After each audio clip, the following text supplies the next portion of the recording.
If you have ever hesitated about hypnosis, I get it. And it's most likely because everything that you've heard is wrong. So today we're going to dive into a little bit of the myths, the misconceptions, and the mechanics.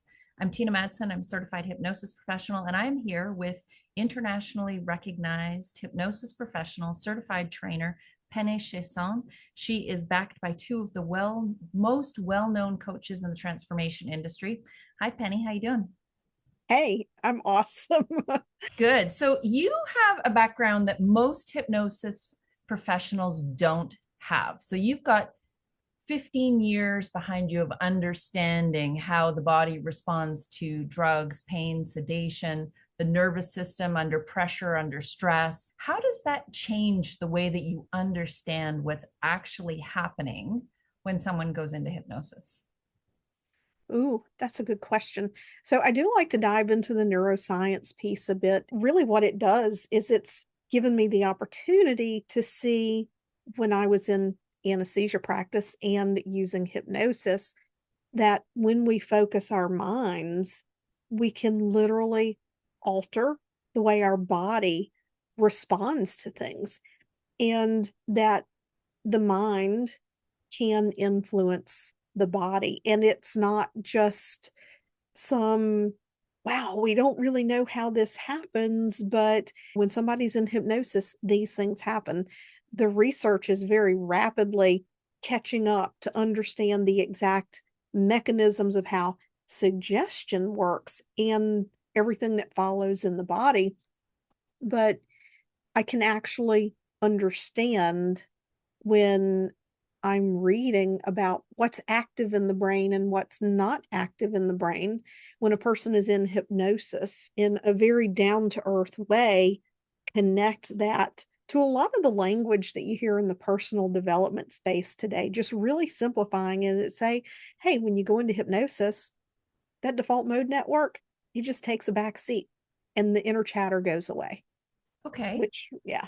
So then tell me a little bit more about what's the one thing that almost everyone gets wrong, including professional hypnotists. What is it? The hypnosis is relaxation. I'll bang on that drum till the day I die. Hypnosis is not relaxation And why does it matter that people have the definition wrong? Like, why are you going to bang on this drum?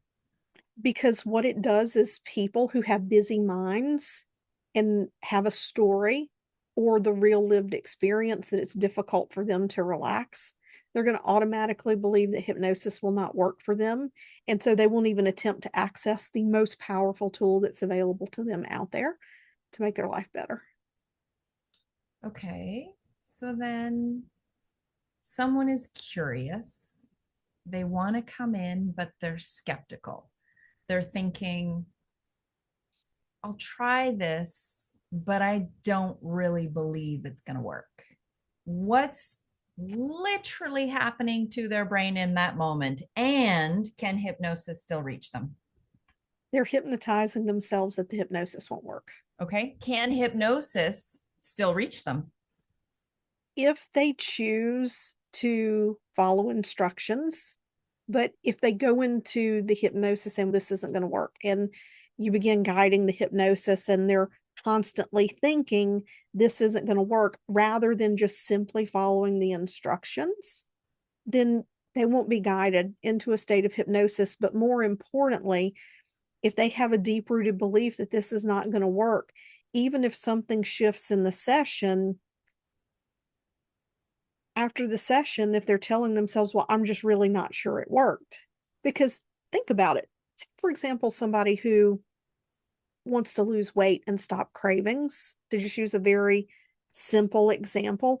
If they're not having a craving in the session, they don't actually have any proof other than a feeling if it worked until they go out. So if they're telling themselves a story, I don't believe it worked, I don't believe it worked, and they're like, look, I'm going to prove it didn't work. I'm going to go into Gigi's Cupcake and I'm going to get a cupcake and I'm going to prove it didn't work. So they've chosen to get the cupcake. Hypnosis is not going to grab your hand and pull it away with the cupcake. hypnosis doesn't override free will. That was one of the fun examples when I was a new hypnotist that I would give around cigarettes and Okay. sweets and things like that. You got to decide. And if you don't believe in hypnosis, don't waste your money. Okay. So then you said around cigarettes. You had a client once you were telling me about. She came in, she wanted to see you because she wanted to stop smoking, correct? Mhm. She got the results. And if I recall correctly, she came back and she was PO'd. Yeah. What happened? I had just learned conversational hypnosis, and she was a referral from a psychiatrist. She had bipolar, but she had very stable bipolar because typically I don't work with people who have bipolar. But she had quit smoking on her own down to her one last cigarette. And so she Okay. wanted hypnosis to get rid of the last cigarette. And the psychiatrist said, "You're doing great. Yes, it's okay." So I decided to use a conversational approach. When she came back 2 days later, because I never do a single session if there's no follow up or reinforcement, you don't know how strong the result is. So when they came in for the second session later that week, the daughter pulls me aside. She goes, "She hasn't had a cigarette. She's happy she's not smoking, but she's mad at you." I said, "Why?" She goes, "Because she says you didn't hypnotize her." I said, "Well, I use conversational hypnosis, but I know exactly what to do. I know exactly what to do." So when So she came into what does that story reveal about the relationship between belief and outcome then? the, she knew she was there to stop smoking, and she wanted to stop smoking, and she believed she could stop smoking. She just believed I had not hypnotized her yet. But she still got the result. She still got the result. So when she came back to the office, I said, "Well, tell me how things are going." And I didn't bring up anything that the daughter had said. I said, "Okay, we're going to do something a little bit different today. It's amazing that you're already not having a cigarette. Now we're going to do the hypnosis to make it permanent." So I didn't make her wrong in any way that is so important as a hypnotist. Don't make your clients wrong. Gotcha. And so I asked her what was something that she really enjoyed that felt really good and light to her and really helped her with her stress. And she told me it was painting. So I guided her into hypnosis and gave her some beautiful visualization and just kept layering in that she was a non smoker and she left happy as a clam. Okay. So, more diving into the mechanics of things, you talk about the three levels of the mind: the conscious, the subconscious, and the unconscious. And most people, they collapse them all into one. Why is this distinction so important, especially when it comes to the person who's coming to see you who has done everything, tried everything? They have thrown a lot of spaghetti at the walls and they still can't shift a pattern. Why are these three levels of the mind so important? I'm going to try and keep it super simple. Obviously, Yeah. we have the conscious mind. And then some people will say the subconscious mind does not exist, that there's only conscious and unconscious. But within the unconscious mind, there are things that can be brought conscious, memories, triggers. We can connect dots between the way certain things make us feel, patterns, our beliefs, our stories. Those things that are unconscious, but they can be brought conscious. And then there are things that are completely unconscious, our immune system, classical conditioning, think Pavlov's dogs. There's no memory or beliefs creating that. It's stimulus response. And it's important to know the difference, especially if you're going to become a hypnotist, so that you understand how to attack the problem, if you will. And when a person can recognize that they are repeating the pattern, that they've had awareness, they've had insight, but despite that insight and knowing they don't want to do it and using all of this willpower, the pattern still repeats.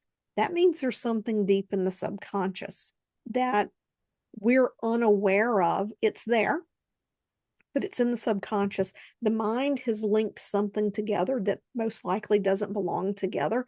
And now you're getting this trigger and you're having this experience that doesn't fit the situation. You can know that it's okay to do what you want to do and still procrastinate, still fear it.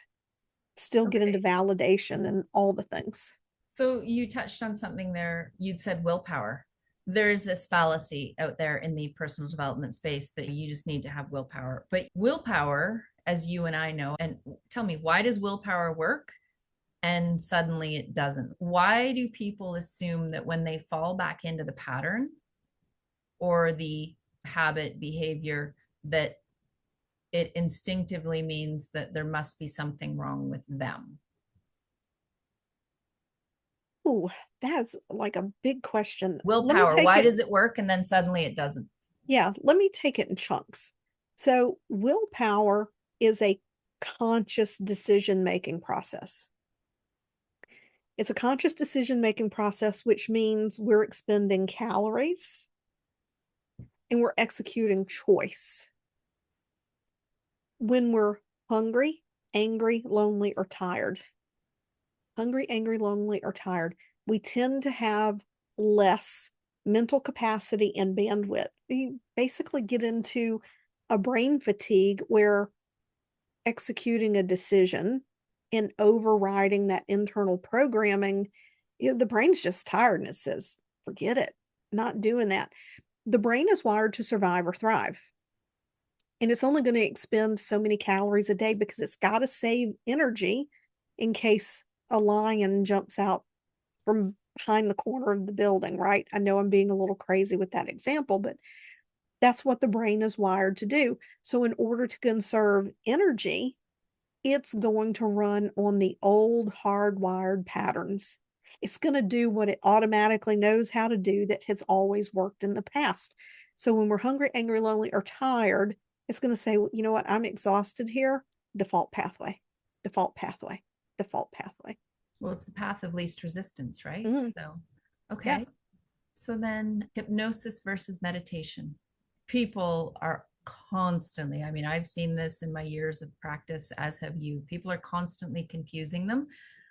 What's the difference? And what do you say to the person who has had a meditation practice for years and they begin to wonder if they've accidentally been doing hypnosis?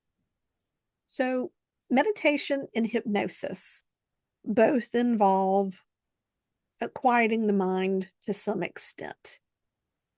And in meditation and in hypnosis, our brain can go into an alpha or a theta state. Neither one of those things is hypnosis or is meditation, but they can happen when you're in those states.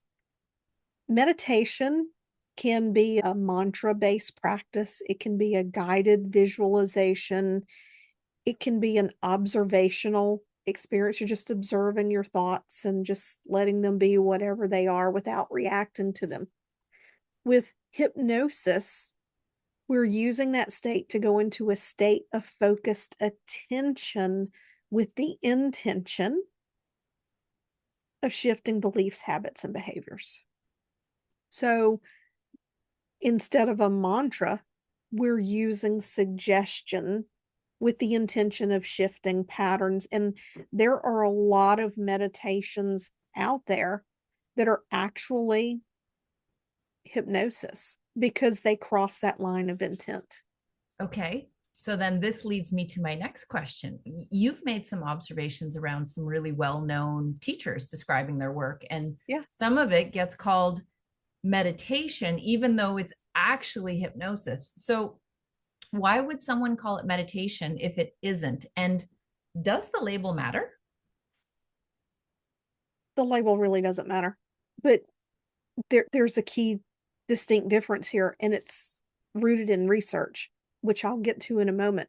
There are some people who use the terms meditations and guided visualizations to soften hypnosis because there's a lot of myths and misperceptions around hypnosis, and they just Well, don't want to yeah. deal with the fear around all of it. And then there are other people who do guided visualizations and they write meditations, and they may not even realize that they've crossed the line from meditation to hypnosis because they've never been trained in hypnosis. So they don't realize it, just simply the way they're framing what they're saying, it crosses over. And it really doesn't matter unless your goal is to change something. And if your goal is to change something, you have to have something that is written or created from a hypnosis perspective. And there was research that came out several years ago. I was reading a literature review. And in the literature review, they looked at two groups of people. In one group of people, it was called a guided visualization. In the other group of people, it was called hypnosis. And they got the exact same intervention. There was zero difference between the two groups, except one group, it was called guided visualization. The other group, it was called hypnosis. And the people in the hypnosis group had a better result because people associate hypnosis with change. They don't associate guided visualization with change. So they're cheating Interesting. people. So that's going back into the power of language. And you actually wrote an article for the NGH, the Journal of Hypnotists, on this, correct? And Yeah. so there was research, and this is what you're referencing, the research that shows there were two groups that were given the exact same experience. One group was told that it was meditation, the other group was told that it was hypnosis, and they had very different results. So there's a word that most hypnotists use that actually increases resistance to entering a hypnotic state. So, what is that word? Trance. So, Trance. trance increases resistance. Using the word. So all hypnosis is trance, but not all trance is hypnosis. And Okay, between hypnotists, explain, we can call please, it. for those that are new. Okay, so all hypnosis, that state of focused attention, some people say it's an altered state of consciousness. That state of focused attention is a trance. You go into this zone, right? But not all trance is hypnosis. There are trance states that have nothing to do with hypnosis. Now, the thing about this is, think about, I guess it was in the early 1900s, Svengali and the spinning spiral. Everybody has this image. That's what people associate trance with. They associate trance with mind control. They associate trance with someone having power over them. So, as hypnotists, we may use that word casually amongst ourselves, but if the research shows if you use that term with prospective clients, it's going to increase their resistance and it's more challenging to guide them into a hypnotic state because it doesn't Okay. feel safe.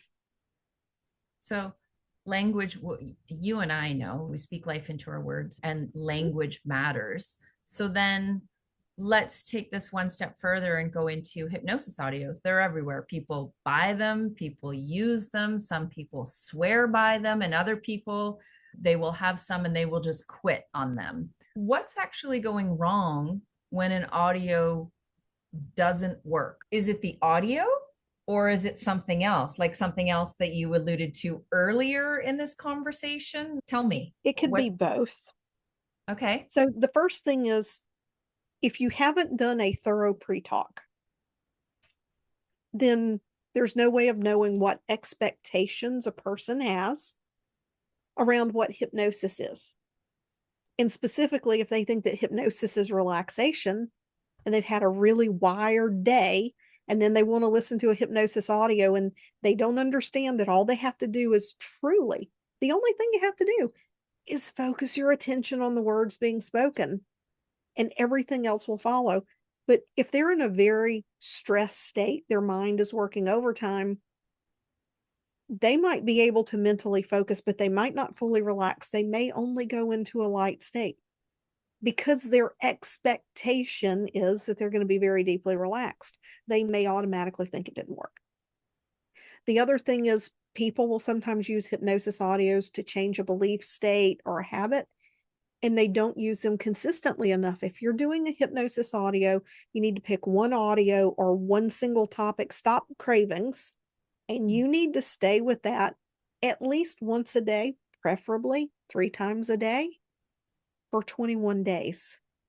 And for some people, it might take longer. So people lack the consistency. And the other thing could be a poorly written hypnosis script, or it could be something deeply tied to safety and security within the subconscious mind. And the mind is going to work to protect protective mechanisms. And that's where working one-on-one with a professionally trained hypnotist comes in. So, for anyone who's listening right now that's had hypnosis before and felt like nothing happened or it didn't work, what do you want to leave with them? And what do you want them to understand about that experience?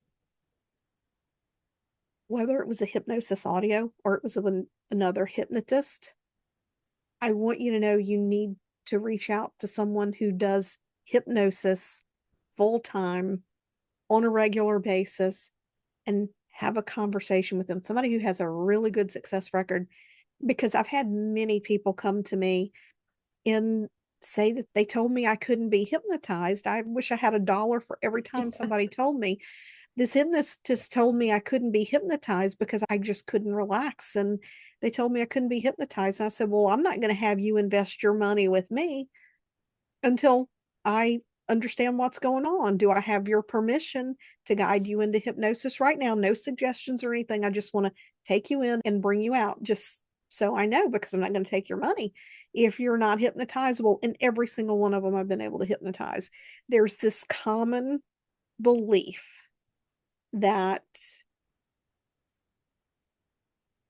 I just don't even wanna go there. I don't wanna plant seed in somebody's Okay, mind, we're not going to go there. but there are trainings that perpetuate this idea that there are people who can't be hypnotized, and what happens is it gives the hypnotist a crutch to fall back on rather than improving their skills and really understanding what they're doing. They fall back on, "Oh, you just can't be hypnotized."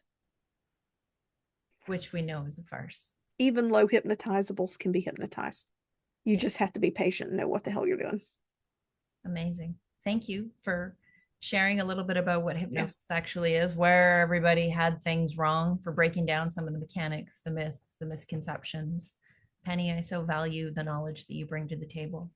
For those of you that are new here, continue to follow along, like, subscribe.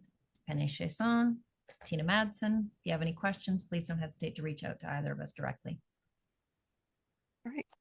Thanks, Tina. Bye.